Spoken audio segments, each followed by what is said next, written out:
Question or confusion, so तपाईँले kindly हात उठाउनु होला। हात उठाएपछि म तपाईँहरूलाई चाहिँ क्वेसन चाहिँ राख्नको लागि चाहिँ दिन्छु। सो अरू बेलामा चाहिँ यो डिस्टर्ब भइराख्ने भएको हुनाले चाहिँ मैले अहिले सबैजनालाई म्युट गराएको छु है क्या। ओके, सो अब इलेक्ट्रिकल मसिन भन्ने बित्तिकै सबभन्दा फर्स्टमा हामीले के कुरा बुझ्नु पर्यो भन्दाखेरि यो जुन चाहिँ हामीले चाहिँ इलेक्ट्रिकल प्रिन्सिपलहरू एप्लाई हुन्छ। जस्तो इलेक्ट्रिकल मसिन हामीले नर्मल्ली तीनटा क्याटेगोरीमा चाहिँ डिफाइन गरेका हुन्छौँ। एउटा चाहिँ जो इलेक्ट्रिकल जेनरेटर, जसले चाहिँ इलेक्ट्रिकल इनर्जीलाई चाहिँ जेनरेट गर्ने काम गर्छ, इलेक्ट्रिकल जेनरेटर। इलेक्ट्रिकल मसिनको मेन मसिन भनेको जेनरेटर, जसले इलेक्ट्रिकल इनर्जी जेनरेट गर्ने काम गर्छ। एन्ड सेकेन्ड भनेको चाहिँ मोटर हो। इलेक्ट्रिकल के अरे मोटर भन्ने, इलेक्ट्रिक मोटर भन्नाले चाहिँ हामी त्यसले चाहिँ इलेक्ट्रिकल इनर्जीलाई कन्ज्युम गर्ने चाहिँ मेन कन्ज्युमर हो। अब अरू सानसाना इलेक्ट्रिकल डिभाइसेसहरूको चाहिँ कुरा गर्ने हो भने त हामीसँग लट्स अफ इलेक्ट्रिकल डिभाइसेस हुन्छ। अहिले हामी इलेक्ट्रिकल डिभाइसेस नभएर इलेक्ट्रिक मसिनको चाहिँ डिस्कसन गरिरहेका छौँ।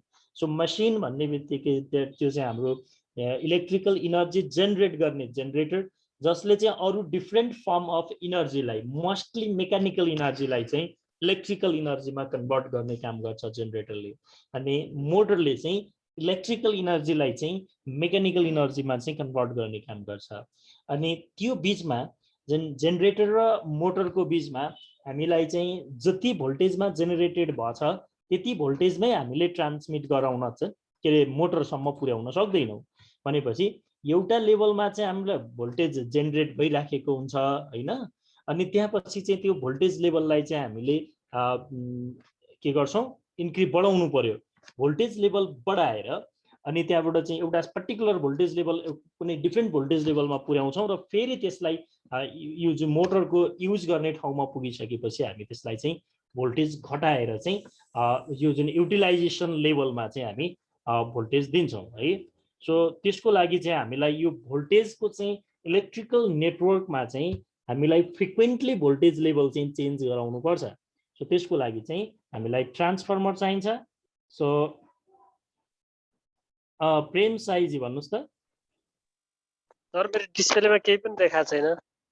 हैन, म त्यो अहिले यो उमै छु, टाइटल पेजमै छु है, म अगाडि बढाएको छैन है। थ्याङ्क यू फर सजेसन है त, म अब अगाडि बढिहाल्छु। अहिले म तपाईँलाई अलिकति चाहिँ त्यो अलि भर्बल्ली नै भनिरहेको छु क्या केही इन्फर्मेसनहरू। जितेनजी भन्नुहोस् त। सर त्यो स्लाइडै देखिएन सर। ठिक छ, अब म स्लाइड अब नेक्स्ट गरेपछि आउँछ है, अहिले अहिलेसम्म गरेको छैन, त्यही भएर जितेनजी है। हुन्छ, थ्याङ्क यू फर सजेसन है त। Thank you. So first one is the electric generator. Okay? So electric generator, just like हामी normally dynamo पनि भनेर भन्छौं है। Any machine that converts mechanical energy to electricity, or you can say electrical energy, for transmission and distribution over a power lines to domestic, commercial and industrial customer. भनेपछि चाहिँ जुन हामीलाई mechanical इनर्जीबाट electrical इनर्जीमा energy convert गर्ने device चाहिँ generator हो। Generator also produce the electrical power required for automobiles, aircraft, ships and trains. So the mechanical power for the electric generator is usually obtained from the rotating shaft है। हामीलाई चाहिँ त्यो जुन के हुन्छ भने मेकानिकल पावर चाहिँ त्यो रोटेटिङ शाफ्टमा अवेलेबल हुन्छ है कि जुन चाहिँ जेनरेटरबाट इलेक्ट्रिसिटी जेनरेट गर्नको लागि हामीले मेकानिकल इनर्जी युज गरेका छौं त्यो चाहिँ रोटेटिङ शाफ्टमा अवेलेबल हुन्छ। एन्ड दैट पावर चाहिँ हाम्रो कसरी चाहिँ निकाल्न सक्छौं भन्दाखेरि यो रोटेटिङ शाफ्टमा चाहिँ कति पावर हुन्छ भनेर निकाल्नलाई this power is equal to the shaft torque multiply by the rotational or angular velocity. So यो रोटेटिङ शाफ्टको पावर भनेको चाहिँ हामी शाफ्टको torque into angular velocity omega, so power equals to T omega गरेर चाहिँ हामी त्यो रोटेटिङ शाफ्टमा भएको मेकानिकल पावर चाहिँ यति कति भ्यालु हुन्छ भनेर पत्ता लगाउन सक्छौं। So the mechanical power may come from a number of sources. So that is hydraulic turbine at the dam or waterfalls. हामीले त्यो मेकानिकल पावर निकाल्नलाई भनेको शाफ्टलाई घुमाउनको लागि either we can use hydraulic turbines at dams or waterfalls भनेपछि हामी hydro इनर्जीलाई use गरेर वाटरलाई एउटा सर्टेन हेडमा पुर्याएर त्यो सर्टेन हेडबाट सर्टेन हाइटबाट चाहिँ पानीलाई खसाल्यौँ भने त्यो इनर्जीलाई चाहिँ हामीले हाइड्रो इनर्जी भनेर भन्ने हो। त्यो हाइड्रोलिक इनर्जी हाइड्रो इनर्जीलाई युज गरेर चाहिँ तल हामीले एउटा टर्बाइनलाई घुमाउँछौँ अनि त्यो टर्बाइनसँग जोडिएको साफ्ट चाहिँ घुम्छ र त्यो रोटेटिङ साफ्ट भन्छौँ हामी त्यसलाई। सो यसलाई चाहिँ हामी हाइड्रो पावर भनेर भन्छौँ। अर्को हामी त्यही टर्बाइन घुमाउनको लागि चाहिँ हामीले यो हावा चाहिँ विन्ड युज गर्यौँ भने विन्डको भेलोसिटी युज गर्यौँ भने हामी त्यसलाई विन्ड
ओके मेरोमा चाहिँ यहाँ चाहिँ डिस्कनेक्सन भएर भर्खरै लाइन आयो। सो केही समय अलि मिसिङ भयो होला है।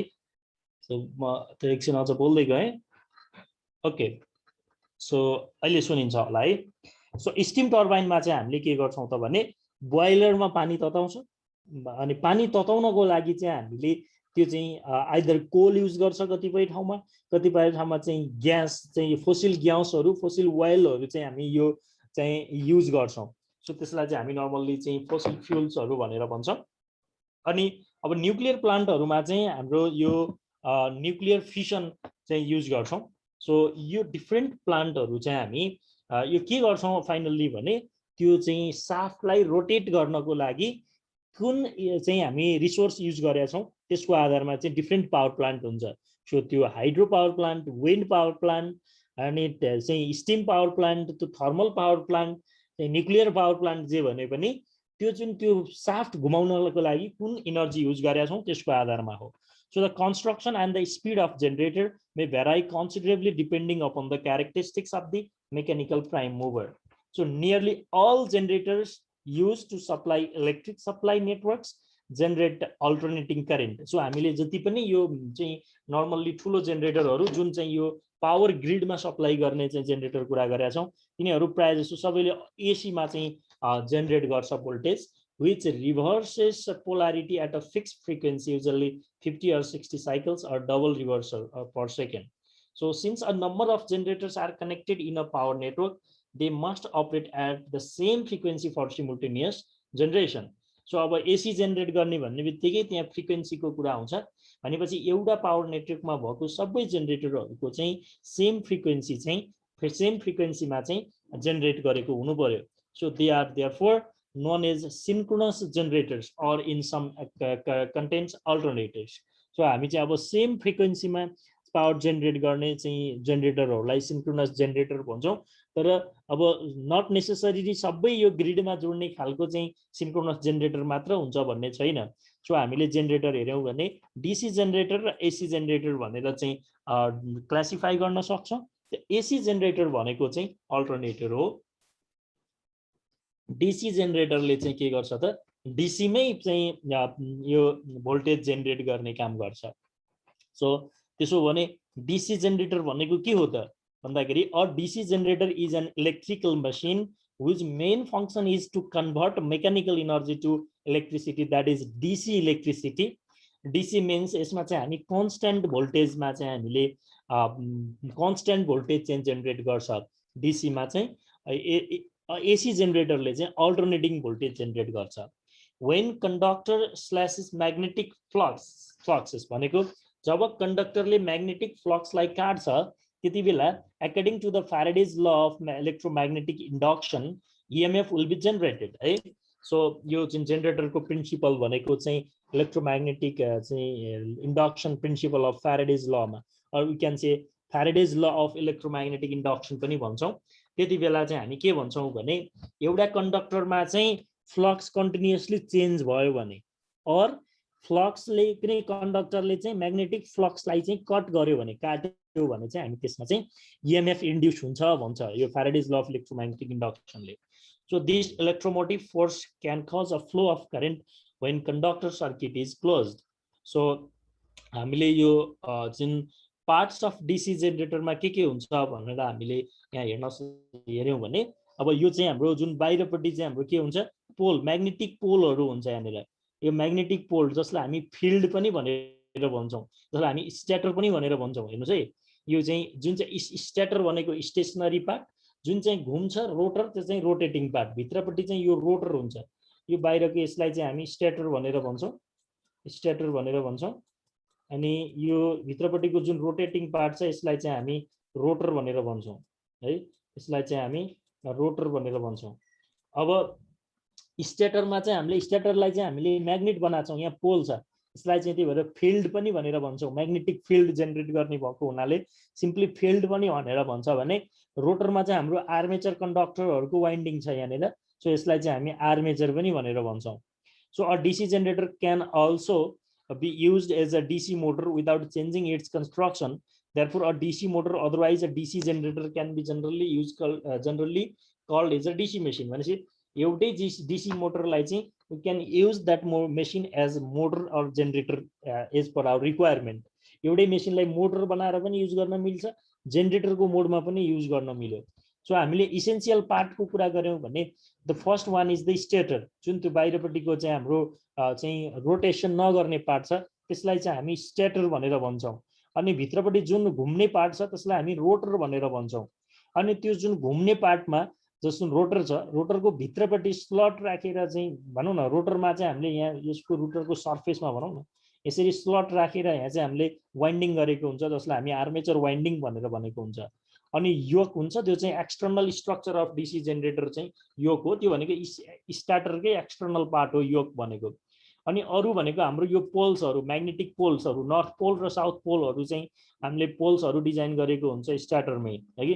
यसलाई चाहिँ अर्को तरिकाले हामीले फिगर बनायौं भने कसरी बनाउन सक्छौं भनेदेखि यो डीसी जेनरेटरको यो चाहिँ यो एक्सटर्नल साइडमा चाहिँ हामीले यसरी चाहिँ पोलहरु, यसरी म्याग्नेटिक पोलको लागि यसरी यो स्टार्टरमा अहिले 2 पोल मात्र मैले यसमा सिम्बोलिक रूपमा देखाएँ भने यसरी बाहिरपट्टि चाहिँ स्टार्टर यो पोलहरु यसरी राखेको हुन्छ, भित्रपट्टि रोटेटिङ पार्ट राखेको हुन्छ।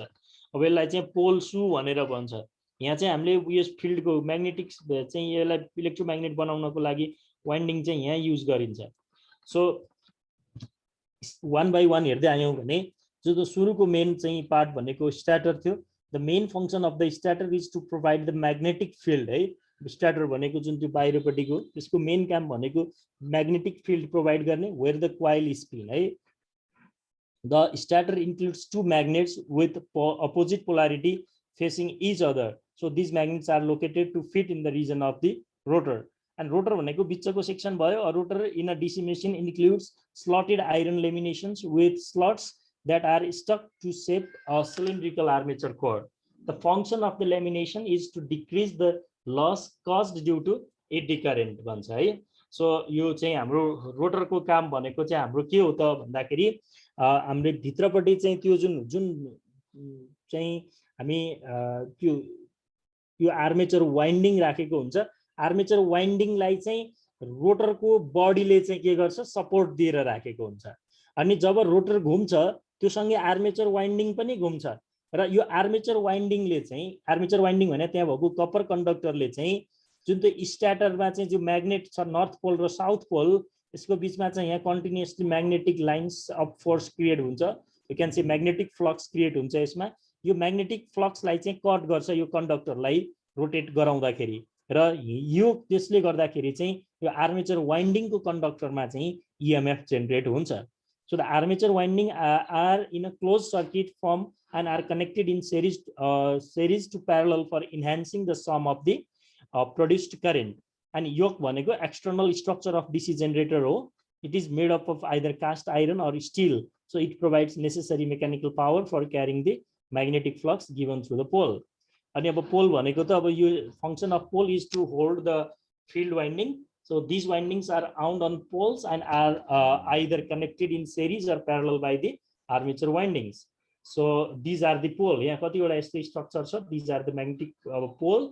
पोलमा चाहिँ अब यसमा नर्थ पोल छ भने यसको अपोजिटमा साउथ पोल चाहिँ जेनेरेट हुने गरी वाइन्डिङ गरेको हुन्छ पोल सु भनेको चाहिँ pole shoe is mainly utilize for spreading the magnetic flux to avoid the field coil from falling भनेपछि यो पोल सु भनेको जुन यो स्ट्रक्चर हामीले फ्लक्सलाई चाहिँ यो बिचको स्पेसमा युनिफर्मली डिस्ट्रिब्युट होस् भनेर चाहिँ हामीले पोलको यस्तो चाहिँ स्ट्रक्चर बनाएको हुन्छ जसलाई हामी पोल सु भनेर भन्छौँ यहाँ चाहिँ अब हामीले फ्लक्स चाहिँ डिस्ट्रिब्युट गर्न मिल्ने गरी चाहिँ यो चाहिँ बिचको चाहिँ राउन्ड चाहिँ स्पेसमा चाहिँ फ्लक्स सर्कुलेट गर्न बनाएको स्ट्रक्चर चाहिँ पोल सु हो अब कम्युटेटर छ कम्युटेटर भनेको चाहिँ अब हाम्रो जुन रोटरमा चाहिँ हामीले जुन वाइन्डिङ गरेका छौँ आर्मेचर वाइन्डिङ त्यसमा चाहिँ भोल्टेज जेनेरेट भन्छ जुन आफैमा के छ रोटेटिङ छ भनेपछि रोटेटिङ कन्डक्टरमा चाहिँ भोल्टेज इन्ड्युस भएको छ त्यसलाई चाहिँ हामीले स्टेसनरी कन्डक्टरमा ट्रान्सफर गर्नु पर्यो किनभने अब हामीले डाइरेक्टली रोटेटिङ कन्डक्टरमा जेनेरेट भएको भोल्टेजलाई बाहिर निकाल्न सक्दैनौँ भनेपछि त्यो रोटेटिङ कन्डक्टरमा जेनेरेट भएको चाहिँ हाम्रो जुन इलेक्ट्रिकल भोल्टेज छ त्यसलाई चाहिँ स्टेसनरी कन्डक्टरमा चाहिँ ट्रान्सफर गर्नको लागि जुन चाहिँ स्ट्रक्चर हुन्छ त्यसलाई चाहिँ एज अ होल कम्युटेटर भनेर भनिन्छ सो अब यहाँ हामी नर्मल्ली अब यसको जुन रोटरमा चाहिँ डेभलप भएको छ यो भोल्टेज चाहिँ एसी भोल्टेज नै हुन्छ अहिलेसम्म डीसी बनेको हुँदैन एसीबाट डीसी बनाउने काम चाहिँ यो कम्युटेटर एक्सनमै हुन्छ है so a commutator works like a rectifier that changes AC voltage to DC voltage within the armature winding. It is designed with a copper segment and each copper segment is protected from each other with the help of the mica sheets. So it is located on the shaft of the machine. अब यो चाहिँ कसरी हुन्छ भन्दाखेरि okay so let's say यो चाहिँ हाम्रो rotating part भयो नि यो भित्रको रोटर भयो यो चाहिँ हाम्रो रोटरको सेगमेन्ट हो रोटरको सेगमेन्ट त हाम्रो यो केमा हुन्छ साफ्टमा अड्केको हुन्छ यसरी साफ्ट हुन्छ यो साफ्टको एक्रसमा चाहिँ घुमेको हुन्छ यो रोटर त अनि अब यहाँ यसरी हाम्रो यो रोटरमा त हाम्रो यहाँ कन्डक्टर वाइन्डिङहरु हुन्छ नि यो कन्डक्टर वाइन्डिङमा त इएमएफ जेनेरेट हुन्छ त्यहाँबाट चाहिँ यो जुन साफ्ट छ साफ्टमा यसरी कपरको स्ट्रिपहरुले बनाएको हुन्छ यो जुन कम्युटेसन सेक्सन चाहिँ कपरको स्ट्रिपहरु यसरी राखेको हुन्छ र एउटा र अर्को कपरको स्ट्रिपको बीचमा यो माइका सेट्सहरु चाहिँ राखेको हुन्छ हैन अनि यो प्रत्येक वायरबाट चाहिँ यो कपरको शीटहरुमा चाहिँ यसरी जोडेको हुन्छ यो कपरको शीट जसलाई चाहिँ हामी चाहिँ के भन्छौं स्लिप रिङहरु पनि भन्छौं यो कन्टिन्युअसली रोटेट नै हुन्छ अब यो भन्दा बाहिरपट्टि यसरी हामीले कार्बन ब्रशहरु राखेको हुन्छ एक्सटर्नली फेरि यो कार्बन ब्रशहरु चाहिँ के हुन्छ स्टेशनरी हुन्छ र यो कार्बन ब्रशलाई चाहिँ यहाँ स्प्रिङले सपोर्ट दिएको हुन्छ स्प्रिङले सपोर्ट दिएपछि के हुन्छ भने यो कार्बन ब्रशले यहाँ कन्टिन्युअसली टच गरिराखेको हुन्छ यो रोटेटिङ बडीलाई तर यो त आफू त चलेको छैन घुम्दैन स्टेशनरी छ अनि यहाँबाट यो कार्बन ब्रशबाट बाहिर चाहिँ हामी वायर कनेक्ट गरेर यो प्लस र माइनस डीसी चाहिँ यसरी निकाल्छौं प्लस र माइनस डीसी भनेको एसी को प्लस प्लस साइडमा चाहिँ मतलब पोजिटिभ साइड चाहिँ यसले लिन्छ नेगेटिभ साइड चाहिँ यसले लिन्छ भनेपछि ओभरअल हाम्रो चाहिँ यसरी हामीले डीसी चाहिँ निकाल्छौं यहाँसम्म आउँदाखेरि चाहिँ एसी नै निस्कन्छ सो प्रोसेस भनेको चाहिँ the electrical connection can be ensured between the commutator as well as the exterior load circuit with the help of the brushes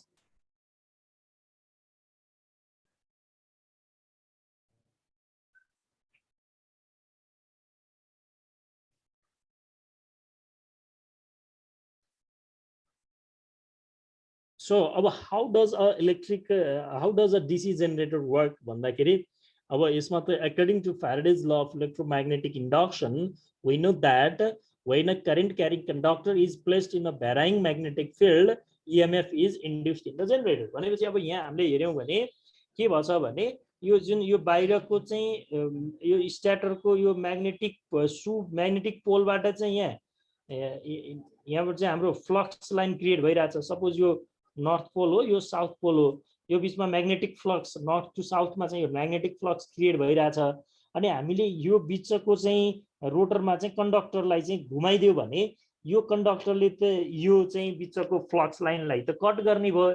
यो चाहिँ कट गर्नु भनेको चाहिँ के हो भने यो कन्डक्टरमा चाहिँ फ्लक्सको भ्यालु चाहिँ कन्टिन्युअसली चेन्ज भइराख्छ। भनेपछि जब फ्लक्सको भ्यालु चाहिँ कन्डक्टरमा कन्टिन्युअसली चेन्ज भइराख्छ त्यहाँ त हाम्रो EMF जेनेरेट हुन्छ। किनभने induced EMF is proportional to d∅dt भन्छ। d∅ भनेको के हो? फ्लक्स हो। d∅dt भनेको rate of change of flux हो। सो जति छिटो चाहिँ जति धेरै चाहिँ यो जति छिटो चाहिँ फ्लक्स चेन्ज भयो उति धेरै EMF जेनेरेट हुने हो। Rate of change of flux भनेको फ्लक्स चेन्ज हुने रेट जति धेरै भयो उति EMF बढी जेनेरेट हुने हो हैन। सो त्यसको हुनाले अब यसको कन्स्टेन्टको रूपमा चाहिँ के छ त यहाँनिर E = n d∅dt भन्न सकिन्छ हैन। n d∅dt भनेर। So according to the Faraday's law of electromagnetic induction, we know that when a current carrying conductor is placed in varying magnetic field, okay, you mistakes, right? You can't be mistake was here. We know that when a conductor cuts magnetic field, right? Magnetic flux भन्ने यसमा चाहिँ when a conductor cuts यसलाई म पछि चाहिँ गरेर तपाईलाई पढाइन्छ। यो टाइप गर्दा अलि मिस्टेक भन्छ है। यसमा चाहिँ we know that when a conductor cuts, rotating conductor is placed within a magnetic field भने पनि हुन्छ। When a rotating conductor is placed in a varying within a magnetic field, EMF is induced in conductor. So according to Fleming's right hand rule, direction of induced current changes whenever the direction of motion of conductor changes, right? भनेपछि अब यो हामीले जेनेरेटरमा अब तपाईले यहाँ एउटा ख्याल गर्नुपर्ने कुरा MCQ मा के सोधेको हुन्छ भने जेनेरेटरमा चाहिँ हामीलाई फ्लेमिङ्स राइट ह्यान्ड रुल एप्लाई हुन्छ अनि मोटरमा चाहिँ फ्लेमिङ्स लेफ्ट ह्यान्ड रुल युज हुन्छ है। अब त्यसमा हाम्रो फोर हेडले चाहिँ हाम्रो फोर्सको डिरेक्सनलाई चाहिँ त्यसले रिप्रेजेन्ट गर्छ। अनि चाहिँ जुन यो फोर हेन्ड छ, फोर हेन्डले चाहिँ हाम्रो त्यसको चाहिँ मोसन लाई चाहिँ रिप्रेजेन्ट गर्छ भने के म्याग्नेटिक फिल्डलाई रिप्रेजेन्ट गर्छ भने अर्को मिडल फिंगरले चाहिँ त्यो चाहिँ हाम्रो के गर्छ करेन्टको डिरेक्सनलाई चाहिँ रिप्रेजेन्ट गर्छ। अहिले यहाँ यसमा पछि पनि आउँछ जस्तो लाग्छ। Let us consider an armature rotating clockwise and conductor at the left moving upwards, right? So when the armature completes a half rotation, the direction of motion of the conductor will be reversed downwards. So hence the direction of current in भनेको अब कस्तो भयो यसमा भने तपाईको हामीले चाहिँ यो म्याग्नेटिक फिल्ड त कन्स्ट्यान्ट छ तर कन्डक्टर यसरी रोटेट गर्ने बेलामा कुनै ठाउँको कन्डक्टर यहाँ हेर्नुभयो भने यो पोजिसनबाट योसम्म यदि क्लकवाइज रोटेसन छ भने कन्डक्टर चाहिँ डाउनवर्ड जाने भयो अनि यो पोजिसनबाट कन्डक्टर यहाँ माथि घुम्ने बेलामा चाहिँ कन्डक्टर चाहिँ अपवर्ड जाने भयो। त्यही भएर चाहिँ यो हाफ टाइम चाहिँ कन्डक्टरको चाहिँ रोटेट चाहिँ यसको मुभमेन्ट चाहिँ डाउनवर्ड हुने हाफ टाइम अपवर्ड हुने हुँदाखेरि चाहिँ यसको चाहिँ के हुन्छ हाम्रो यो चाहिँ जेनेरेसनको सिग्नलै यसरी हाफ टाइम चाहिँ पोजिटिभ आउँछ अनि त्यसकै रिफरेन्समा अर्को हाफ टाइम चाहिँ नेगेटिभ आइदिन्छ के। Hence the direction of current is in every armature will be alternating है। आर्मेचरमा फ्लो हुने करेन्ट अब त्यो भोल्टेज पनि अल्टरनेटिङ नै हुन्छ। But with the split ring commutator तर हामीले जुन त्यो पछाडी कम्युटेटर र कार्बन ब्रसको एरेन्जमेन्ट डिजाइन यसरी गरेको हुन्छ कि connection of armature conductors get reversed when a current reversal occurs, therefore we get unidirectional current at the terminal. So हाम्रो त्यो कम्युटेटर र चाहिँ कार्बन ब्रसको चाहिँ एक्सनले गर्दाखेरि चाहिँ हामी त्यहाँ डीसी चाहिँ हामीले त्यहाँबाट निकाल्न सक्छौं। भनेपछि यहाँ एउटा कुरा अर्को कुरा पनि हामीले ख्याल गर्नुपर्ने कुरा के भयो त भन्दाखेरि डीसी जेनेरेटरमा विदिन चाहिँ आर्मेचर कन्डक्टर जेनेरेट हुने चाहिँ एसी नै हो तर हाम्रो त्यो कम्युटेसन पछि मात्रै डीसी आउँछ। डीसी जेनेरेटरमा। अनि डीसी मोटरमा पनि हामीले एक्सटर्नल्ली सप्लाई दिँदाखेरि के गर्छौं, डीसी सप्लाई दिन्छौं, तर त्यो आफ्टर कम्युटेसन भन्दा कम्युटेटर भन्दा भित्र जाने बेलामा त्यो एसी भएर जान्छ। सो अब यो चाहिँ हाम्रो डीसी को चाहिँ फन्डामेन्टल कन्सेप्ट मात्र हो। हामी डिटेलमा फेरि यसलाई हेर्छौं। तपाईहरु चाहिँ आफ्नो माइन्ड मेकअपको लागि पढ्दै गर्नको लागि आज मैले इन्ट्रोडक्सनको लागि हिसाबले चाहिँ सबै मसिनहरुलाई चाहिँ कभर गरेर स्लाइड बनाएको छु। सो अर्को चाहिँ यो हाम्रो एसी जेनेरेटर, जसलाई चाहिँ हामी के भन्छौं, अल्टरनेटर पनि भनेर भन्छौं एसी जेनेरेटरलाई। So AC generator also known as alternator is a machine that converts mechanical energy into electrical energy in alternating voltage, right? So the generated electrical energy is in the form of alternating current sinusoidal output waveform. So the mechanical energy is usually supplied by steam turbine, gas turbine, or combustion engine, or hydro turbine, you can say that as well. So AC generators work on the principle of Faraday's law of electromagnetic induction, which states that electromotive force, EMF, or voltage is generated in a current carrying conductor that causes a uniform magnetic field. So यो हाम्रो जुन DC generator र AC generator को खासमा चाहिँ working principal चाहिँ same नै हो है, तर यो DC जेनेरेटर र चाहिँ यो AC जेनेरेटर को डिफरेन्स कन्स्ट्रक्सनमा अलिकति डिफरेन्स छ। तपाईको हामीले के गर्छौं भने डीसी जेनेरेटरमा चाहिँ म्याग्नेट चाहिँ बाहिरपट्टिको स्ट्याटरलाई बनाउँछौं चाहिँ, अनि भित्रपट्टि चाहिँ त्यो रोटरलाई चाहिँ आर्मेचर बनाउँछौं हैन।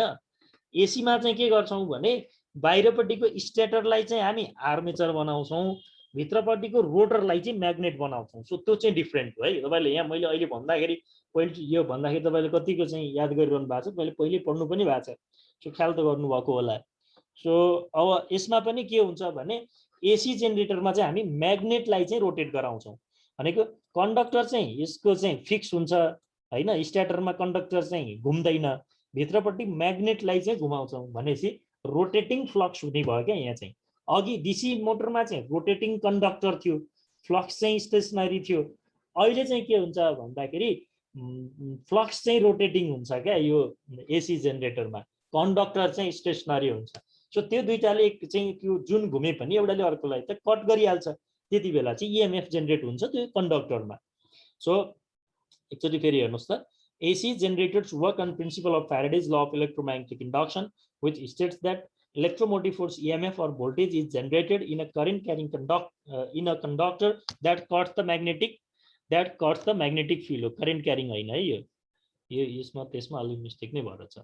This can either be achieved by rotating a conducting coil in a static magnetic field or by rotating the magnetic field that contains the stationary conductor. भनेपछि यो एसी मेसिनमा चाहिँ हामी यो by rotating the magnetic field that contains the stationary conductor यो principal चाहिँ use गर्छौं।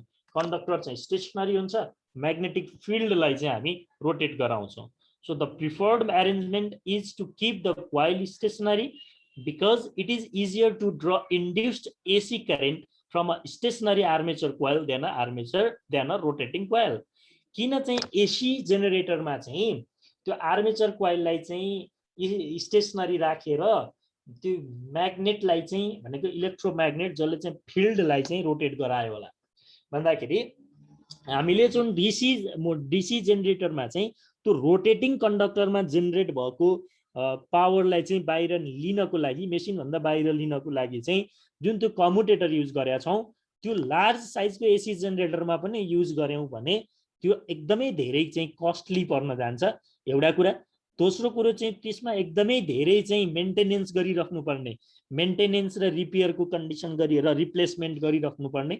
So त्यो feasible भएन, त्यो चाहिँ हाम्रो भाइबल भएन। त्यसको कारणले चाहिँ हामीले त्यो चाहिँ अहिले यो त्यही भएर डीसी जेनेरेटरको रेटिङ चाहिँ के हुन्छ भने सानो रेटिङमा हुन्छ। नर्मल्ली एसी जेनेरेटर चाहिँ लार्ज स्केलसम्म पनि गर्न सक्छौं, किनभने एसीमा जेनेरेटेड भएको ईएमएफ स्टेशनरी कोइलमा जेनेरेटेड हुन्छ है, यो तपाईले ख्याल गर्नु होला। डीसीमा चाहिँ जेनेरेटेड ईएमएफ चाहिँ रोटेटिङ कोइलमा हुन्छ, एसी को जेनेरेटेड ईएमएफ चाहिँ स्टेशनरी कोइलमा हुन्छ। अब स्टेशनरी कोइलमा भइसकेपछि त हामी बाहिर सजिलै नै त्यसमा चाहिँ वायर कनेक्सन गरेर लिन सकियो। So generated EMF depends on the number of armature coil, magnetic field strength and the speed of the rotating field. So generated EMF कति हुने भन्ने कुरा चाहिँ हामी आर्मेचरमा कतिवटा कोइल राखेका छौं, नम्बर अफ कोइल टर्न, कति टर्न चाहिँ कोइल राखेका छौं आर्मेचरमा, अर्को म्याग्नेटिक फिल्ड स्ट्रेन्थ कति छ, त्यहाँ हामीले जुन म्याग्नेट युज गरेका छौं इलेक्ट्रोम्याग्नेट त्यसको आफ्नो स्ट्रेन्थ कति छ, and the speed of rotating field, त्यो फिल्डको चाहिँ जुन म्याग्नेट हामीले रोटेट गरिरहेका छौं त्यसको स्पीड कति छ, यो तीनटा कुराले चाहिँ हाम्रो EMF कति जेनेरेट भछ भन्ने कुरा चाहिँ डिटरमाइन गर्छ। अब यो म्याग्नेट बनाउनको लागि चाहिँ हामीले फेरि त्यो फिल्डमा चाहिँ छुट्टै एउटा ब्याट्री जस्तो सपोर्ट चाहिँ सप्लाई दिएर चाहिँ इलेक्ट्रोम्याग्नेट बनाइराखा हुन्छौं। त्यसलाई चाहिँ हामी एक्साइटेसन भन्छौं, जुन चाहिँ हामीले फिल्डमा भएको वाइन्डिङमा चाहिँ ब्याट्री सप्लाई दिन्छौं, जुन चाहिँ हामीले म्याग्नेटिक फिल्ड क्रिएट गर्न, त्यसको लागि चाहिँ त्यसलाई चाहिँ हामी एक्साइटेसन भनेर भन्छौं। ओके, सो यो चाहिँ अलिकति थोरै introduction about the AC generator भयो, जसलाई हामी अल्टरनेटर पनि भन्छौं। अर्को चाहिँ अब यो अब टर्बाइनलाई पनि कहिलेकाहीँ चाहिँ यो अब इलेक्ट्रोमेकानिकल डिभाइस हो, यो हुन चाहिँ टर्बाइन इलेक्ट्रिकल मात्रै होइन हैन। अब टर्बाइन चाहिँ हाम्रो अब हाइड्रो केसमा हाम्रो चाहिँ हाइड्रो पावरहरू धेरै भएको हुनाले मैले यहाँ हाइड्रो टर्बाइन नै भनेर भनेको छु।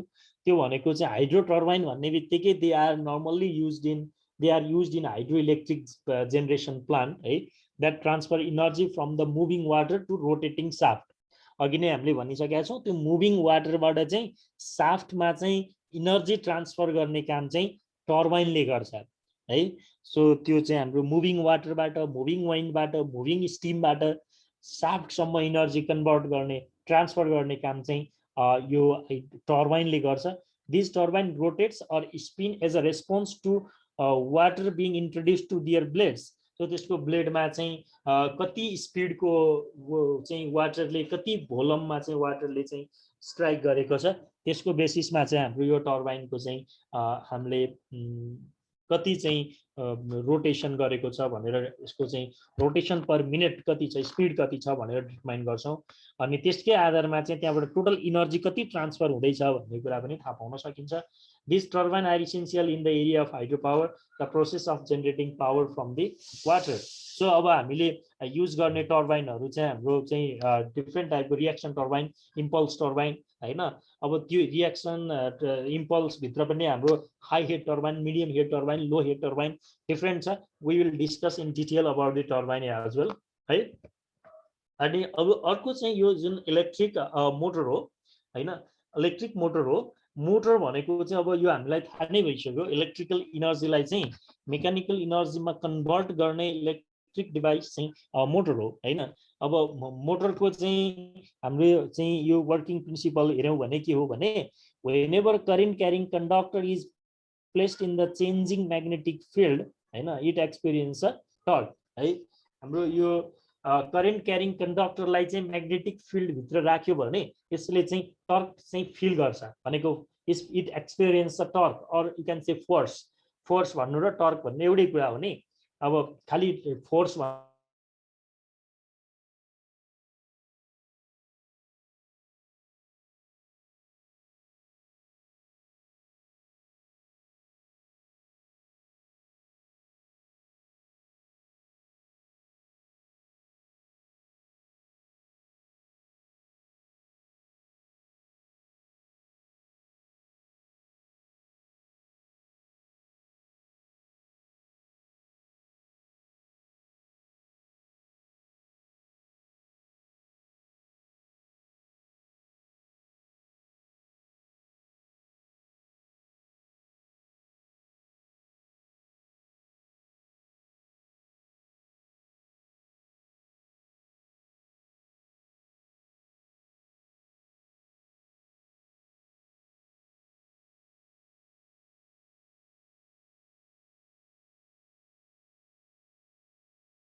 एकैछिन है सरकोमा केही प्रब्लम भयो जस्तो छ गर्दै हुनुहुन्छ सरले है वेट गर्नु होला त्यहाँ नेटको अथवा बत्तीको केही प्रब्लम भयो जस्तो छ सरले गर्दै हुनुहुन्छ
Yes, thanks.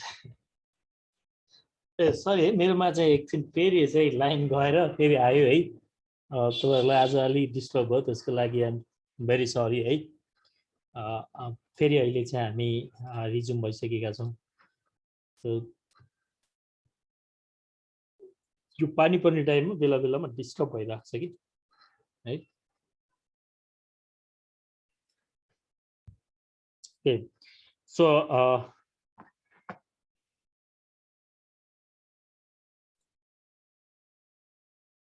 प्रेम बहादुर शाहीजी केही क्वेसन गर्न लाग्नु भएको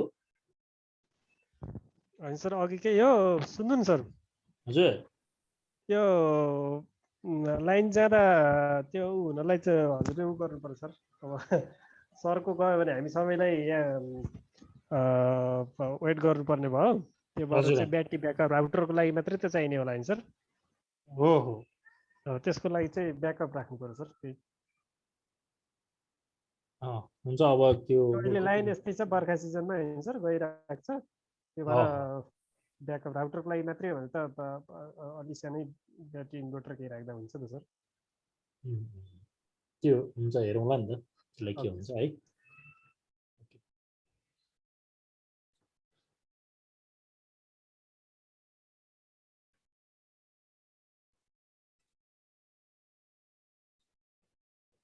केही क्वेसन छ भने यो अघिको ह्यान्डरेज हो कि अहिलेको थाहा भएन मलाई फेरि पछि गर्नु होला है त okay so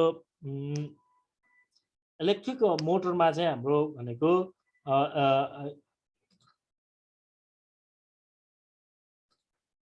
whenever current carrying conductor is placed in a magnetic field it experiences a torque so direction of this force is explained by Fleming's left hand rule which says if the thumb forefinger and middle finger right thumb left hand go thumb forefinger the middle finger of the left hand are placed perpendicular to each other and if the forefinger shows the direction of magnetic field then the middle finger represents the direction of the current and then the thumb will show the direction of the force so Fleming's left hand rule is applicable for motors and is different than Fleming's right hand rule which is mainly defined for generators so यो चाहिँ हाम्रो चाहिँ यो चाहिँ Fleming's को left rule चाहिँ left hand rule for motors right hand rule चाहिँ for generator भन्ने चाहिँ याद गर्नु पर्यो सो अब इलेक्ट्रिक मोटर्सको लागि चाहिँ हामीले क्लासिफिकेसन हेर्यौं भने it can be widely classified as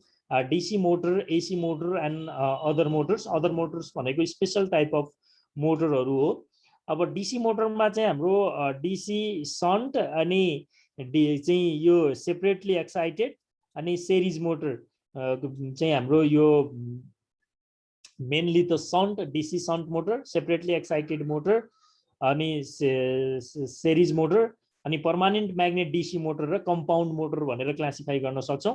यसमा पनि अब हामीले भित्र हेर्दाखेरि कसरी हेर्छौँ भने सेपरेटली एक्साइटेड एउटा मोटर हो, अनि डीसी सन्ट, सिरिज र कम्पाउन्ड यो तीनटा चाहिँ हाम्रो के हो, सेल्फ एक्साइटेड मोटर हो। अब पर्मानेन्ट म्याग्नेट डीसी मोटरमा त एक्साइटेसन हुँदैन, त्यसमा चाहिँ पर्मानेन्ट म्याग्नेटै युज गरिन्छ भनेपछि पर्मानेन्ट म्याग्नेट सेल्फ एक्साइटेड र सेपरेटली एक्साइटेड गरेर चाहिँ क्लासिफाई गर्न सकिने भयो। अनि यो सेल्फ एक्साइटेडलाई चाहिँ सिरिज, सन्ट र कम्पाउन्ड गरेर क्लासिफाई गर्न पनि सक्छौँ है। अनि एसी मोटरमा चाहिँ हाम्रो यो इन्डक्सन मोटर र चाहिँ सिन्क्रोनस मोटर भनेर पनि हामीले क्लासिफाई गर्न सक्छौँ एसी मोटरमा। अब यो चाहिँ नर्मल्ली यो अहिले इन्डक्सन र सिन्क्रोनसको हामीले जुन कुरा गरिरहेछौँ यिनीहरू चाहिँ प्रायः जसो 3 फेज मोटरको हिसाबले चाहिँ हामीले कुरा गर्छौँ। हुन चाहिँ यो सिङ्गल फेजमा पनि हुन्छ। अब अरू स्पेसल टाइपको मोटरहरू भनेको जस्तो स्टेपर मोटर भनेको चाहिँ कस्तो हो भने कम्प्लिट रोटेसन नै घुमाउनु नपर्ने टाइपको के होइन, जम्मा 15 डिग्री 20 डिग्री 25 30 डिग्री मात्र घुमाउनु पर्यो भने स्टेपर मोटरहरू युज हुन्छ। अर्को यो ब्रसलेस मोटरहरू भनेको चाहिँ हाम्रो यो सिङ्गल फेज इन्डक्सन मोटरको चाहिँ यिनीहरू टाइप्स हो।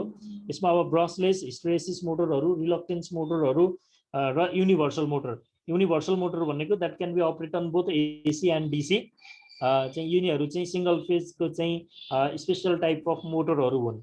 अब सबै डिटेलमा चाहिँ हामीलाई चाहिँदैन, अहिले हामीलाई चाहिँ खास चाहिँ डीसी सन्ट मोटर, यो डीसी मोटरको चाहिँ हामीलाई अलिक डिटेलमा पढ्छौँ प्रत्येकको, यसको चाहिँ क्यारेक्टरिस्टिक्स कर्भहरू होइन, यसको चाहिँ हाम्रो चाहिँ स्पिड कन्ट्रोलको मेथडहरू, स्टार्टिङ मेथडहरू, एसी मोटरको पनि इन्डक्सनको अलिक डिटेलमा पढ्छौँ। सिन्क्रोनस मोटर हामी पढ्दैनौँ, इन्डक्सन मोटर अलिक डिटेलमा पढ्छौँ मोटर चाहिँ है।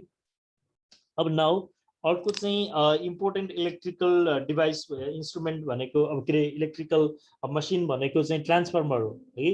अब तपाईँहरूले यो ट्रान्सफर्मरको ह्युज एप्लिकेसन त बुझिहाल्नु भएको छ। हाम्रो नर्मल्ली हेर्नुभयो भने हाइड्रो पावरहरू मोस्ट अफ द केसमा चाहिँ 11 केबीको अराउन्डमा जेनेरेट हुन्छ। 11 केबीको अराउन्डमा जेनेरेट भएको हाइड्रो पावरलाई बिचमा ट्रान्समिसन लाइनमा चाहिँ 132 केबी 220 केबीसम्म चाहिँ स्टेप अप गरेर ट्रान्समिट गर्छौँ long डिस्टेन्समा।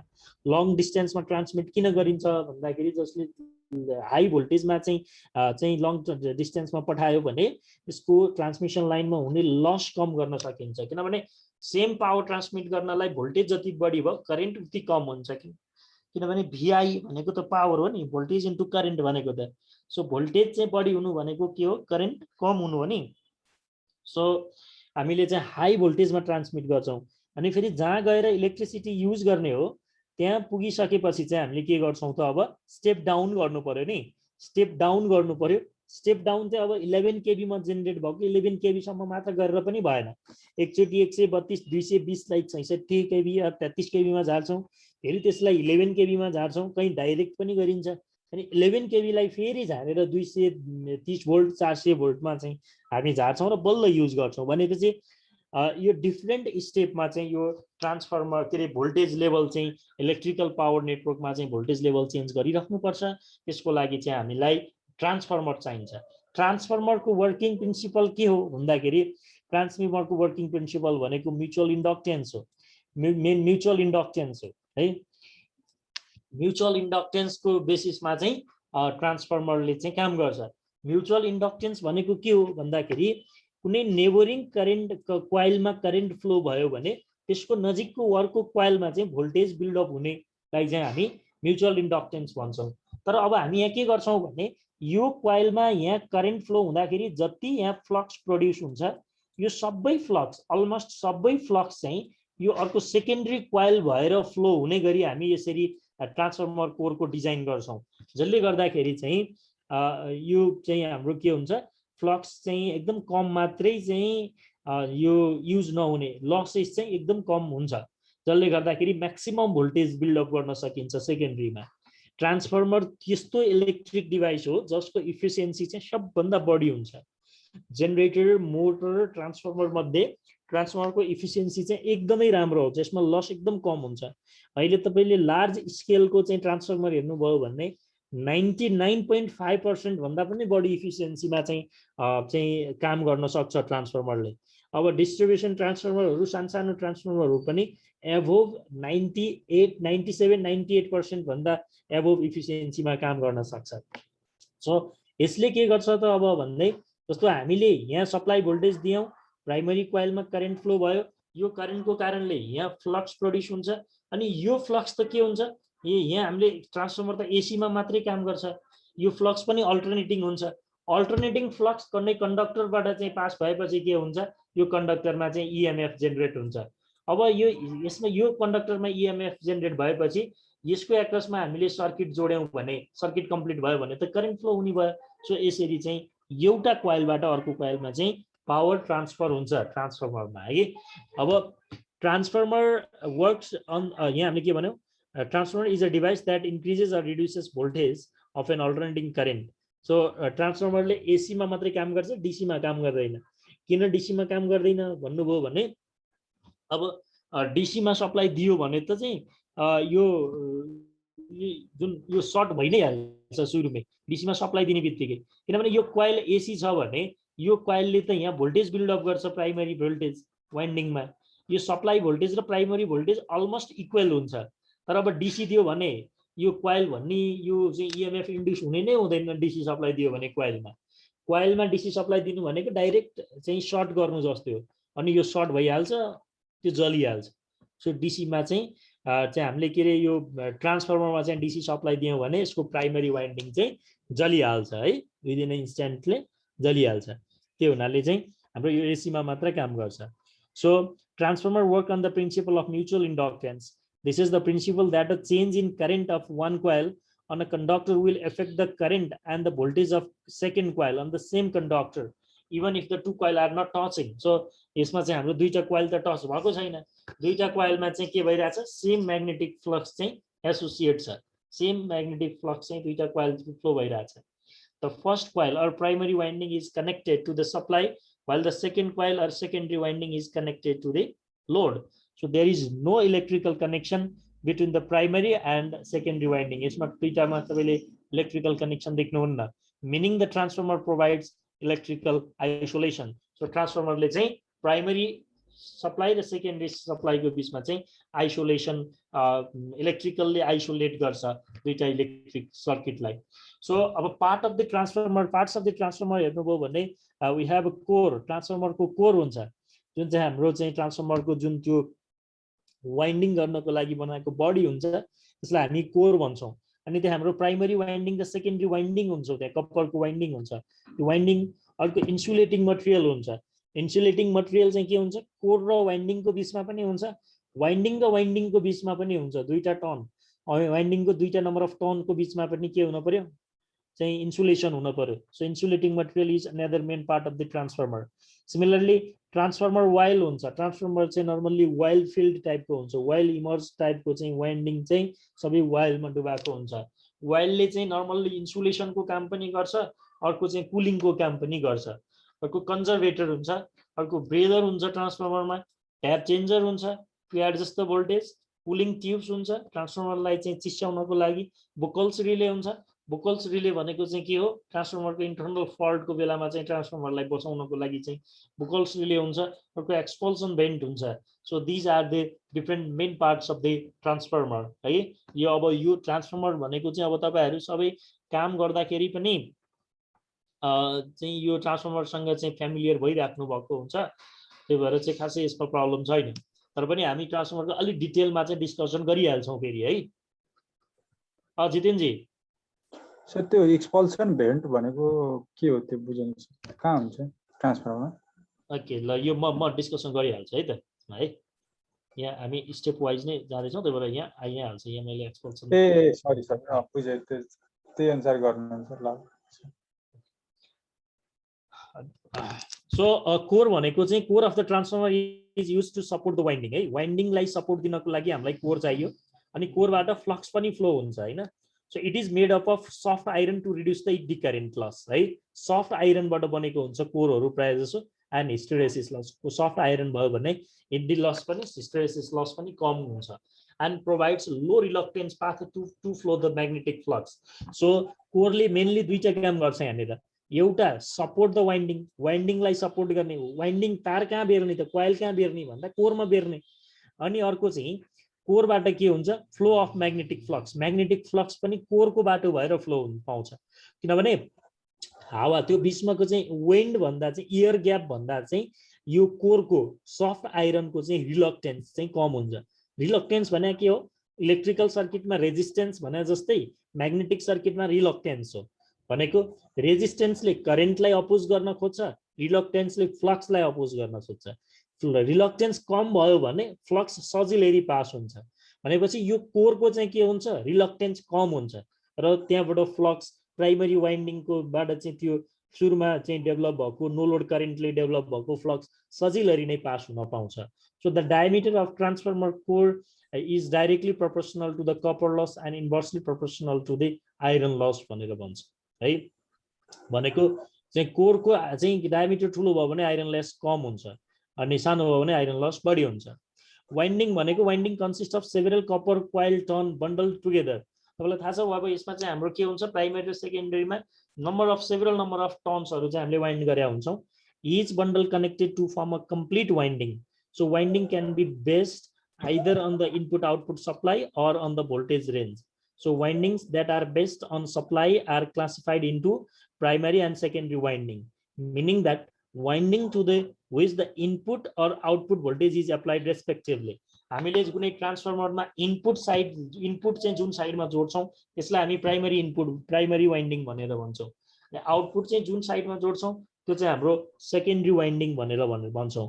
On the other hand, winding based on voltage range can be classified into high voltage and low voltage winding भनेर। हामीले हाई भोल्टेज ट्रान्सफर्मरको जुन एउटा साइड हाई भोल्टेज हुन्छ, एउटा साइड लो भोल्टेज हुन्छ। High voltage साइडको वाइन्डिङलाई चाहिँ we can say it high voltage winding, low voltage साइडको वाइन्डिङलाई चाहिँ लो भोल्टेज वाइन्डिङ भने पनि हुन्छ। त्यसलाई हाई टेन्सन वाइन्डिङ, लो टेन्सन वाइन्डिङ पनि भनेको हुन्छ है। अब इन्सुलेटिङ मटेरियल्सहरु भनेको यो चाहिँ नर्मल्ली दुईटा वाइन्डिङको बीचमा हेर्नु भने पेपर एन्ड कार्डबोर्ड्सहरु युज हुन्छ है ट्रान्सफर्मरमा। Insulating materials like papers and cardboards are used to isolate primary and secondary windings from each other and as well as from the transformer core. So these windings are made up of windings haru chai kema huncha copper le baneko huncha due to high conductivity and ductility. So high conductivity minimizes the amount of copper needed and minimizes the losses. Moreover, high ductility results in easy bending of conductors into tight winding around the core and also minimize the amount of copper and volume of winding. So winding चाहिँ normally copper को त्यो पनि त्यो high conductivity and ductility भनेको नरम जसले गर्दाखेरि हामी चाहिँ एकदम टाइटली चाहिँ त्यसलाई वाइन्डिङ मा बेर्न सक्छौं। अर्को ट्रान्सफर्मर वायल हुन्छ। ट्रान्सफर्मर वायल को दुईटा काम हुन्छ, एउटा insulation, transformer oil insulates as well as cools भनेको छ। एउटा इन्सुलेसन को काम गर्छ, अर्को कुलिङ को काम गर्छ। The core and coil assembly भनेपछि कोर र coil को insulation र cooling को लागि चाहिँ transformer wire use हुन्छ। The core and winding of the transformer must be completely immersed in the wire that normally contains hydrocarbon mineral oil, right? And another is this conservator, right? Conservator भनेको के हो त भन्दाखेरि it is the airtight metallic cylindrical drum fitted above the transformer. तपाईले transformer को ठ्याक्कै माथि चाहिँ एउटा चाहिँ यो सिलिन्ड्रिकल ड्रम जस्तो चाहिँ मेटालिक चाहिँ पार्ट देख्नुहुन्छ, that is conservator है। चाहिँ above the transformer that conserves the transformer wire है। So it is vented at the top and is filled only half with the wire to allow expansion and contraction during the temperature variation. यो कन्जर्भेटर को half सम्म हुने गरी चाहिँ while लाई भरिन्छ transformer मा, जसले गर्दाखेरि ट्रान्सफर्मर भित्रको वाइल तातेर चाहिँ यो चाहिँ एक्सपान्सन हुँदाखेरि त्यसले स्पेस पाउँछ कन्जर्भेटर को हाफ स्पेस चाहिँ। However, the main tank of the transformer with which the conservator is connected is completely filled with the oil through the pipeline है। मेन ट्याङ्क चाहिँ पुरै भरेर कन्जर्भेटर को हाफ सम्म चाहिँ ओइल भरेको हुन्छ है। त्यसले चाहिँ के गरेको हुन्छ त भन्दाखेरि अब त्यो कन्जर्भेटरले चाहिँ त्यो ओइल चाहिँ एक्सपान्सन र कन्ट्र्याक्सन हुँदाखेरि टेम्परेचर बढ्दाखेरि एक्सपान्सन हुने भयो, टेम्परेचर घट्दाखेरि कन्ट्र्याक्सन हुने भयो, त्यति बेला सफिसिएन्ट स्पेस दिने भयो। अर्को ब्रेदर छ। ब्रेदर भनेको cylindrical container filled with silica gel which is used to keep the air that enters the tank moisture free. Tank मा त हामीले अब त्यसले चाहिँ त्यो भोल्युम घटेको बेलामा त एयर लिन्छ हैन, वाइल को भोल्युम घटेको बेलामा एयर लिन्छ, भोल्युम बढेको बेलामा एयर फाल्छ। एयर लिँदाखेरि चाहिँ त्यो मोइस्चर लिएको एयर लियो भने भित्र पानीको मात्रा चाहिँ ट्रान्सफर्मर ओइलमा गएर ट्रान्सफर्मर ओइललाई त इम्प्योर बनाउँछ, सो इम्प्युरिटी बढ्छ भनेपछि हामीले वाटर कन्टेन्ट नभएको चाहिँ एयर चाहिँ भित्र पठाउनु पर्छ। त्यसको लागि चाहिँ हामी यो त्यो जुन बाहिरबाट लिने चाहिँ एयर चाहिँ यो सिलिका जेल हुँदै चाहिँ भित्र गयो भने यो सिलिका जेलले चाहिँ त्यो मोइस्चरलाई चाहिँ एब्जर्ब गर्छ र त्यो हावा जुन हावा चाहिँ बाहिरबाट तानेको हुन्छ त्यसलाई ड्राई बनाइदिन्छ। So which is used to keep the air that enters tank moisture free. This is because the insulating while when reacts with moisture can affect the insulation and cause internal fault, which is why it is a must to keep the air free from moisture. So in the breather, when the air passes through the silica gel, the moisture contents are absorbed by the silica crystal. Professor Ray? Yes, sir. हजुर sir यो silica जेलको खराब भएको silica जेलको कस्तो colour हुन्छ, राम्रो भएको कस्तो colour हुन्छ, अनि यो वाइलको डाइइलेक्ट्रिक स्ट्रेन्थ कति हुन्छ, योहरू कहिले पढ्नु सर? अहिले त म तपाईलाई जनरल इन्ट्रोडक्सनमा गइरहेको छु हैन सर र हैन। अब यो कुराहरु हामी अब यो एमसीक्यूहरु पनि आउँछ अनि म यो ट्रान्सफर्मरकै पार्टमा त्यो कुराहरुलाई फेरि इन्क्लुड गर्छु कि म तपाईलाई चाहिँ एक दिन डीसी मेसिन मात्रै, एक दिन ट्रान्सफर्मर मात्रै, एक दिन चाहिँ एसी जेनेरेटर मात्रै सबै डिटेलमा पढाउँदै जान्छु के फेरि। त्यही भएर सबै कुरा अहिले यहाँ नआएको हुन सक्छ। डिटेलमा फेरि पछि पढाउनुहुन्छ? यो त अहिले एकै दिनमा त सबै मसिन त कहाँ सकिन्छ त नि। अहिले म तपाईहरुलाई चाहिँ के गरिरहेको छु भने तपाईहरु सबै चाहिँ यो क्लास दिनलाई अझ मोर इन्ट्रेस्टेड हुँदै जानुस्, पढ्दै जानुस् भन्नको लागि यो यस्तो टपिक हामीले पढ्नु पर्छ भनेर तपाईहरुलाई अहिले कति जना त कति समयपछि बल्ल पढ्न थाल्नु भएको छ। उहाँहरुलाई इनर्जाइज मात्र गर्ने काम गरेर अहिले त मैले। ए हुन्छ सर, हुन्छ है। किनभने यो मेसिन च्याप्टर तपाईले बुझ्नु भयो भने आई एम स्योर कि मेसिन च्याप्टरमा तपाईले जागर लगाउनु भयो भने तपाईले यो सिलेबस राम्रोसँग कभर गर्न जागर लाग्छ। जब मसिनै भएन भने तपाईलाई पढ्न जागर आउँदैन भनेर अहिले तपाईले मसिनको यो सेक्सन चाहिँ तपाईले डिटेलमा पढ्नु पर्छ है भन्दै टपिक चिनाउँदै रिभ्यु मात्रै दिनु भएको अहिले? हो हो हजुर हजुर, हुन्छ सर, हुन्छ।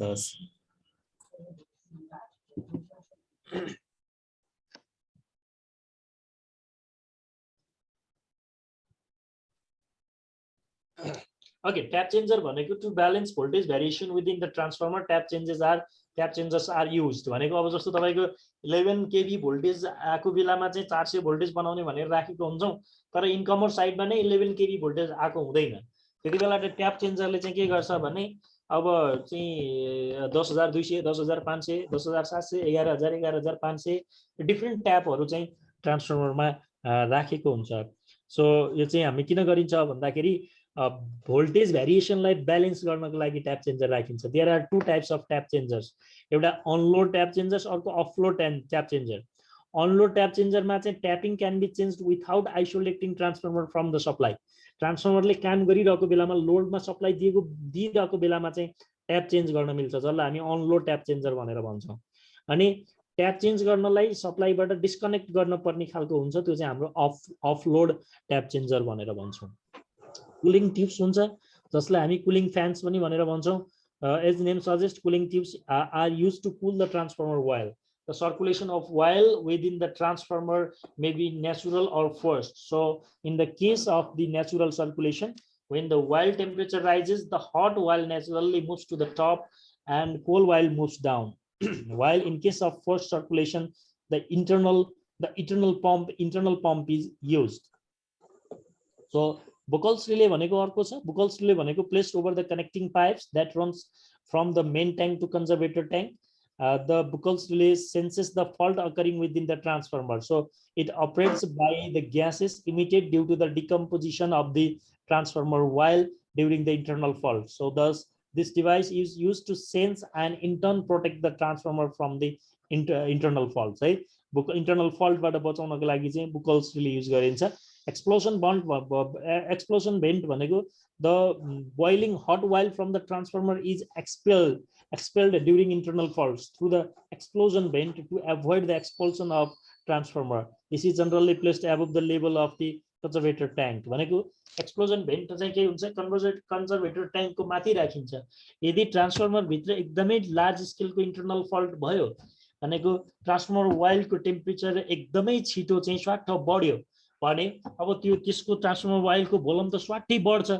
स्वाटै बढ्दाखेरि एक्सप्लोजन भेन्ट भनेको चाहिँ के हो भने एउटा विक पोइन्ट हामीले राखिदिन्छौँ। स्वाट चाहिँ त्यसको भोल्युम बढ्यो भने त्यो एक्सप्लोजन भेन्ट चाहिँ त्यो चाहिँ खुल्छ र त्यहाँबाट चाहिँ बाहिर निस्कन्छ, जसले गर्दाखेरि पुरै ट्रान्सफर्मर पड्किनबाट बच्छ। यो एक्सप्लोजन भेन्ट भने चाहिँ कस्तो हो भने तपाईँको प्रेसर कुकरमा पनि एउटा यस्तै भेन्ट हुन्छ नि हैन, खाना पकाउने प्रेसर कुकरमा यदि तपाईँको त्यो जुन रेगुलर सिट्टी त्यो हावा जाने सिट्टीबाट चाहिँ हावा गएन कुनै कारणले बन्द भयो र प्रेसर कुकर भित्रै तपाईँको चाहिँ त्यो प्रेसर हाई प्रेसर चाहिँ जम्मा भएर बस्यो स्टिमको भने त्यहाँ एउटा एक्सप्लोजन भेन्ट हुन्छ।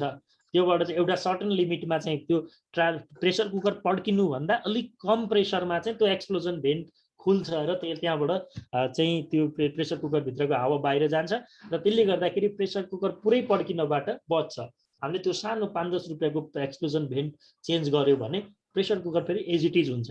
सो ट्रान्सफर्मरको पनि एक्सप्लोजन भेन्टको काम भनेको ठ्याक्कै त्यस्तै हो। ठुलो इन्टरनल फल्ट भएर स्वाटैकचोटि चाहिँ तेल उम्लिँदाखेरि चाहिँ त्यो बाहिर जाने ठाउँ पाएन भने त त्यो ट्रान्सफर्मर पड्किन सक्छ। त्योबाट बचाउनको लागि चाहिँ एक्सप्लोजन भेन्ट राखेको।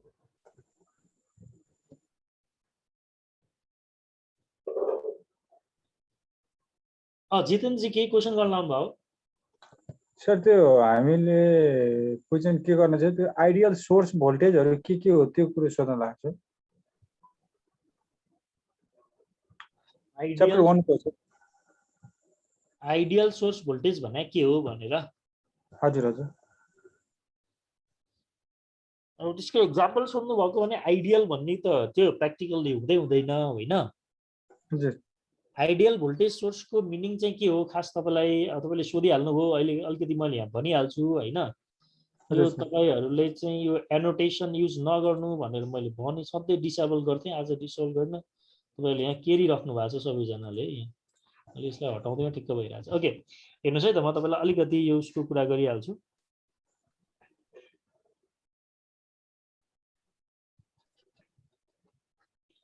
आइडियल भोल्टेज सोर्सको कुरा गर्नुभयो।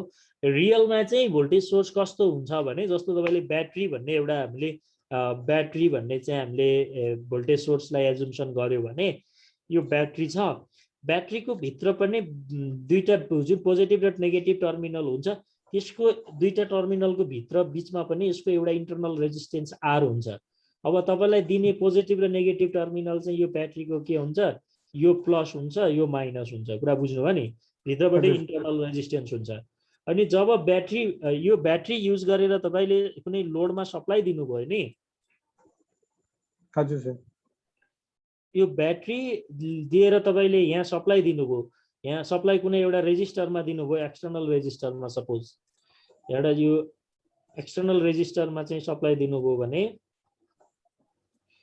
ओके।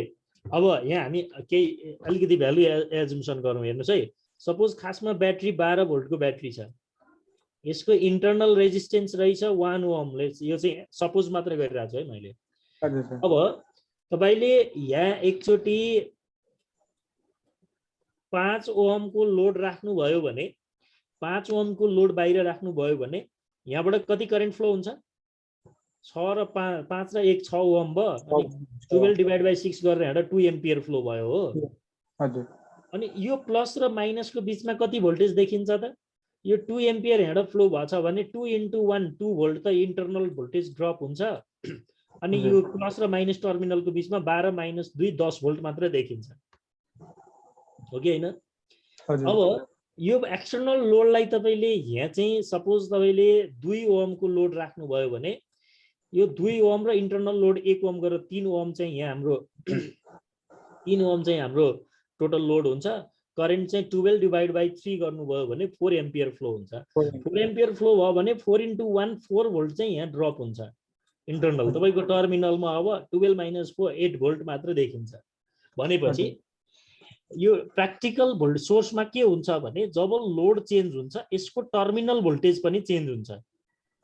लोड चेन्ज भएसँगै टर्मिनल अब यति ठुलो जस्तो इन्टरनल रेजिस्टेन्स 1 ओम हुँदैन 0.1 टाइपको रेन्जमा हुन्छ तर मैले अहिले तपाईले डिफरेन्स देखाउन मात्रै ठुलो भ्यालु मानेको हो तर के हुन्छ स्मल भ्यालुले भने पनि यो चाहिँ टर्मिनल भोल्टेज त घट्यो नि ब्याट्रीको लोड चेन्ज गरेसँगै आइडियल भोल्टेज सोर्स भनेको के हो भने यो इन्टरनल रेजिस्टेन्सको भ्यालु 0 भएको जसले गर्दाखेरि तपाईले जति एक्सटर्नल लोडमा सप्लाई दिए पनि इन टर्मिनल रेजिस्टेन्स चाहिँ यसको रेटेड भोल्टेज 12 भोल्ट हो भने त्यही कन्स्ट्यान्टै रहन्छ रेटेड भोल्टेजै रहन्छ यो रेजिस्टेन्स 0 भएपछि त यहाँ भोल्टेज ड्रप भएन नि भएन नि सर हो आइडियल भनेको त्यो लोड चेन्ज गर्दाखेरि पनि सोर्सको टर्मिनल भोल्टेज चेन्ज हुँदैन भने that is ideal voltage source है हो सर धन्यवाद आइडियल भोल्टेज सोर्स प्र्याक्टिकली एक्जिस्टै गर्दैन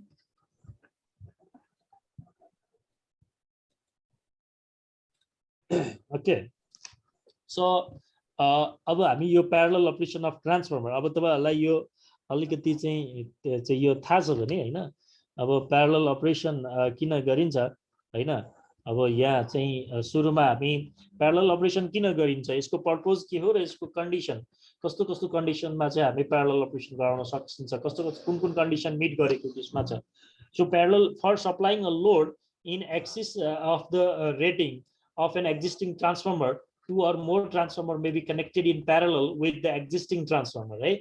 एउटा ट्रान्सफर्मर छ त्यसको रेटिङ भन्दा पनि लोड बढ्न थाल्यो भने अब मल्टिपल ट्रान्सफर्मरहरु हामी प्यारललमा कनेक्ट गर्न थाल्छौं so transformer are connected in parallel when the load on one of the transformer is more than its capacity है कुनै एउटा ट्रान्सफर्मरको क्यापासिटी भन्दा लोड बढी हुन थाल्यो भने हामी parallel अपरेसनमा जान्छौं so the reliability is increased with parallel operation than to have a single larger unit एउटा मात्रै लार्जर युनिट ट्रान्सफर्मर हुनु भन्दा बरु सानो सानो ट्रान्सफर्मरहरु दुईटा तीनटा ट्रान्सफर्मरले प्यारललमा चलायौ भने रिलायबिलिटी हुन्छ भनेको त्यहाँ जस ट्रान्सफर्मरै बिग्रिएर चाहिँ सप्लाई हुँदै नहुने भन्ने प्रब्लम चाहिँ हुँदैन चाहिँ एउटा बिग्रियो भने अर्कोबाट सप्लाई दिन सकिन्छ the cost associated with maintaining the spare is less than two transformer connected in parallel, right? It is usually economical to install another transformer in parallel instead of replacing the existing transformer by a single larger unit. भनेको हामीलाई चाहिँ थोरै load बढ्यो ल 200 kVA को चाहिँ load छ तपाईको 300 kVA भयो लोड बढेर अब तपाईले अर्को एउटा ट्रान्सफर्मर 300 kVA को किन्नु भन्दा अर्को 100 kVA किनेर चाहिँ त्यसलाई अब के अर्को 200 kVA किनेर चाहिँ तपाईले त्यसलाई प्यारललमा चलाउँदाखेरि मोर इकोनोमिकल हुन जान्छ so in addition it is preferable to have a parallel transformer for the reason of reliability with this at least half the load can be supplied with one transformer out of service एउटा out of service भए पनि at least half load चाहिँ हामी supply दिन सक्छौं अर्को छ purpose of parallel operation of transformer यो कुरा त आइसकेको छ तैपनि हामीले पोइन्ट वाइज लेख्यौ भने to maximize the electrical system efficiency हामीले प्यारलल ट्रान्सफर्मर राख्यौं भने ओभरअल सिस्टमको इफिसिएन्सी पनि हामीले बढाउन सक्छौं मैक्सिमाइज इलेक्ट्रिकल सिस्टम अवेलेबिलिटी जो रिलायबिलिटीको टर्म पहिले पनि हामीले पढाएका छौं हामीले सिस्टम लोडको पर्सपेक्टिभबाट हेर्नुभयो भने हामीले इलेक्ट्रिकल एनर्जी चाहिँ कन्टिन्युअसली पाउने चाहिँ रेशियो चाहिँ बढ्छ maximize power system reliability and maximize electrical system flexibility अब यो कुराहरु टर्महरु तपाईहरुलाई अलिकति गाह्रो भयो यो नगरे पनि हुन्छ अगाडिको यो टर्म यो पोइन्टहरुलाई चाहिँ तपाईले मोर फोकस गर्नुभयो हुन्छ किन चाहिँ ट्रान्सफर्मरको प्यारलल अपरेसन जरुरी छ भन्नु भने त्यही नै कुराहरु हो सो प्यारलल अपरेसनको ट्रान्सफर्मरको प्यारलल अपरेसनको कन्डिसनहरु चाहिँ के हो त भन्दाखेरि चाहिँ हाम्रो for parallel connection of the transformer primary winding of the transformer are connected to source bus bar and secondary winding are connected to the load bus bar हैन प्राइमरी तिर अब सोर्स बस बार सेकेन्डरी तिर लोड बस बार भन्न सकिन्छ दुईटा ट्रान्सफर्मरको एउटै बस बारमा जोडिन्छ प्राइमरी एउटा बस बारमा जोडिन्छ सेकेन्डरी अर्को बस बारमा जोडिन्छ so various conditions that must be fulfilled for successful parallel operation of transformer are भनेर चाहिँ हामी जस्तो same voltage ratio high voltage to low voltage and turn ratio voltage ratio र turn ratio सेम हुनु पर्यो both the primary and secondary voltage rating is same so दुईटै साइडको voltage rating चाहिँ सेम हुनु पर्यो प्यारललमा जोड्नको लागि है अनि same percentage impedance and x/r ratio ट्रान्सफर्मरको पर्सेन्टेज इम्पिडेन्स पनि सेम हुनु पर्यो SR रेसियो पनि सेम हुन पर्यो। अब यदि ट्याप चेन्जिङ छ भने आइडेन्टिकल पोजिसन अफ ट्याप चेन्जरको पोजिसन पनि आइडेन्टिकल हुन पर्यो। केभिए रेटिङ पनि सेम हुन पर्यो है। अनि phase angle shift vector group भन्छौँ हामी ट्रान्सफर्मरको, फेज एंगल शिफ्ट यो भेक्टर ग्रुप पनि के हुन पर्यो, सेम हुन पर्यो। अनि फ्रिक्वेन्सी रेटिङ दुईटा ट्रान्सफर्मरको फ्रिक्वेन्सी रेटिङ पनि सेम हुन पर्यो। अनि त्यसको पोलारिटी पनि सेम हुन पर्यो। अनि 3 फेज छ भने फेज सिक्वेन्स पनि सेम हुन पर्यो। If these conditions of these both transformer are satisfied, then only they can be connected in parallel. यो कन्डिसनहरु कम्प्लिट भएपछि हामी प्यारललमा चाहिँ कनेक्ट गर्न सक्छौं। यो डिफरेन्ट कन्डिसन मध्ये यसमा चाहिँ हामीले दुई टाइपमा डिवाइड गरेका छौं के। Some of this condition are convenient and some are mandatory. केही चाहिँ म्यान्डेटोरी हुनै पर्ने भन्ने हुन्छ यो, अनि कन्भिनियन्ट भनेको हुँदाखेरि राम्रो भन्ने पनि हुन्छ त्यो कन्डिसन मध्ये।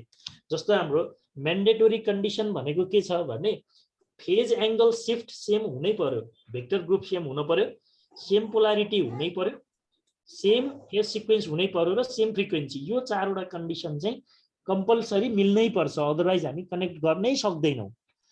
कन्भिनियन्ट कन्डिसन भनेको voltage ratio, turn ratio same, percentage impedance same, same kVA rating र same position of tap changer. यो चारवटा कन्डिसन भइदियो भने राम्रो है, भयो भने त्यसको चाहिँ अपरेसन चाहिँ स्मुथ हुन्छ है। So when the convenient conditions are not made, parallel operation is possible but not optimal भनेको यो चाहिँ अगाडिको ब्लूले चाहिँ मेन्सन गरेको चारवटा कन्डिसन पुरा नभए पनि ट्रान्सफर्मर प्यारललमा जोड्न चाहिँ सकिन्छ, तर त्यसले जति राम्रो जति चाहिँ यो स्मुथली काम गर्नुपर्ने हो त्यति चाहिँ बेटर पर्फर्मेन्स चाहिँ हुँदैन, त्यति मात्रै फरक हो। त्यही हुनाले हामीले लङ टर्ममा प्लानिङ गरिरहेछौँ भने सबै कन्डिसन मिलाउँदाखेरि राम्रो, सर्ट टर्ममा छ भने यो चारवटा म्यान्डेटोरी कन्डिसन मात्र चाहिँ भए पनि हुन्छ है। सो तपाईले लेख्दाखेरि चाहिँ म्यान्डेटोरी कन्डिसन र कन्भिनियन्ट कन्डिसन भनेर लेखे पनि हुन्छ, त्यस्तो नगरे पनि हुन्छ है।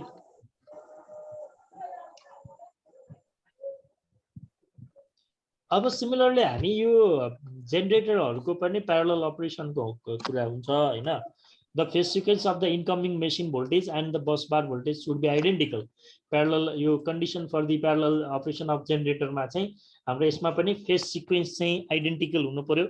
RMS line voltage, that is terminal voltage of the bus bar or already running machine or the incoming machine should be same। भनेको दुईटा मेसिन चाहिँ हामीले जेनेरेटर चाहिँ प्यारलल मा जोड्दै छौं भने त्यो भनेको सिन्क्रोनाइज गर्ने त हो। प्यारलल अपरेसन अफ जेनेरेटर भनेको हामी जो सिन्क्रोनाइजेसनको स्टेप पनि पढ्छौं नि हैन, त्यसमा चाहिँ हाम्रो चाहिँ त्यो जुन बल्बहरु युज गरेर चाहिँ सिन्क्रोनाइजेसन गर्छौं त्यो हामी यहाँ पढ्छौं पनि। The phase angle of two system should be equal. Phase angle पनि सेम हुनु पर्यो, भोल्टेज सेम हुनु पर्यो, फेज सिक्वेन्स सेम हुनु पर्यो, फ्रिक्वेन्सी सेम हुनु पर्यो। यति कुरा भयो भने अनि चाहिँ हामी चाहिँ के गर्न सक्छौं, दुईटा जेनेरेटरलाई चाहिँ प्यारललमा कनेक्ट गर्न सक्छौं। अब जेनेरेटरलाई पनि प्यारललमा कनेक्सन गर्नुको चाहिँ उद्देश्य के हो त भन्दाखेरि चाहिँ when there is a maintenance or an inspection, one machine can be taken out from service and other alternator can keep for the continuity of supply. Multiple generator parallel मा भयो भने कुनै जेनेरेटरहरु चाहिँ आउट अफ सर्भिस हुँदा पनि continuous supply maintain गर्न सकिन्छ। Load supply can be इन्क्रिज्ड हैन, लोडलाई कन्टिन्युअस सप्लाई दिन सकिने भयो। During light load more than one alternator can be shut down while the other will operate in the nearly full load. Load कम भएको बेलामा कुनै एउटालाई चाहिँ एकछिन रेस्ट दिन सकिन्छ हैन, शटडाउन गरेर। अनि हाई इफिसिएन्सी हुन्छ प्यारलल अपरेसनमा चाहिँ। The operating cost is reduced. हामीले चाहिँ अब महँगो वाला जेनेरेटरलाई चाहिँ कन्टिन्युअसली नचलाएर सस्तो वाला चाहिँ इलेक्ट्रिक जेनेरेटरलाई चाहिँ हामीले भन्नाले पर युनिट जेनेरेसन कस्ट, बिजुली उत्पादन चाहिँ सस्तोमा हुने जेनेरेटरलाई चाहिँ हामीले कन्टिन्युअसली चलाएर बिजुली उत्पादन गर्दा चाहिँ त्यो इलेक्ट्रिसिटीको पर युनिट कस्ट हुन्छ त्यो चाहिँ महँगो पर्नेलाई चाहिँ हामीले कुनै टाइममा मात्रै पिक डिमान्डको टाइममा मात्रै चलाउन सकिन्छ। Ensures the protection of supply and enables the cost effective generation. The generation cost is reduced. यो त्यही कुरा हो, जेनेरेसन कस्ट इज रिड्युस्ड भनेको चाहिँ breaking down of the generator does not cause any interruption in the supply. So reliability of the whole power system is increases with the parallel operation of the generator. So with this मैले यो आजको चाहिँ lecture चाहिँ यही सकियो है। So this much for today.